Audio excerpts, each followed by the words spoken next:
ইয়াবা অনেকে ভাবে এটা শুধু একটা নেশা, কিন্তু সত্যিটা একটু অন্যরকম। এই ছোট্ট ট্যাবলেটটা আপনার শরীরের ভিতরে ঢুকে এমন কিছু করে যা আপনি কল্পনাও করেননি। মুখে নেওয়ার পর লালা এটাকে গলাতে শুরু করে, তারপর পেটে গিয়ে এটা ছোট ছোট কণায় ভেঙে যায়। এরপর এটা চলে যায় অন্ত্রে, আর সেখান থেকে সরাসরি রক্তে মিশে যায় মাত্র কয়েক সেকেন্ডে।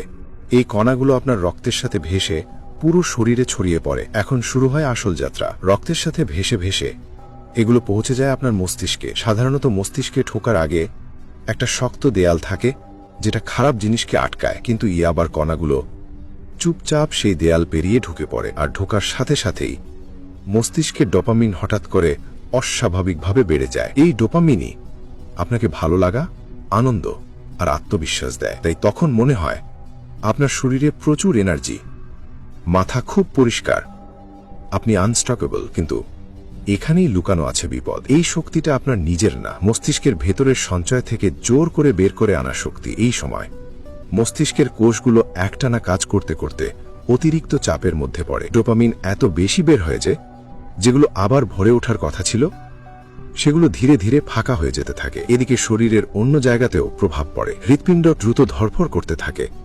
স্বাভাবিকের চেয়ে অনেক বেশি। রক্তনালীগুলো টান টান হয়ে যায়, চাপ বাড়তে থাকে ভেতরে ভেতরে, শরীরের তাপমাত্রা বেড়ে যায়, ভিতরের পানি কমতে থাকে। মস্তিষ্ক আপনাকে জোর করে জাগিয়ে রাখে, ঘুমের সিস্টেমটা বন্ধ হয়ে যায়। বাইরে থেকে হয়তো মনে হয় সব ঠিক আছে, কিন্তু ভিতরে শরীর ধীরে ধীরে ক্লান্ত হয়ে পড়ছে। কিছু সময় পর এই প্রভাব কমতে শুরু করে, আর তখন মস্তিষ্কের ডোপামিন হঠাৎ কমে যায়। ফলাফল কিছুই ভালো লাগে না, শরীর ভেঙে পড়ে, মনে অকারণ ভয়, অস্থিরতা শুরু হয়। যদি এটা বারবার হয় তাহলে মস্তিষ্কের স্বাভাবিক কাজই বদলে যেতে শুরু করে। যে জিনিসে আগে আনন্দ পেতেন সেগুলো আর ভালো লাগে না। তাই ইয়াবা আপনাকে কিছু দেয় না, এটা শুধু আপনার শরীরের ভিতর থেকে শক্তি, স্বাভাবিকতা সবকিছু ধীরে ধীরে নিয়ে নেয়।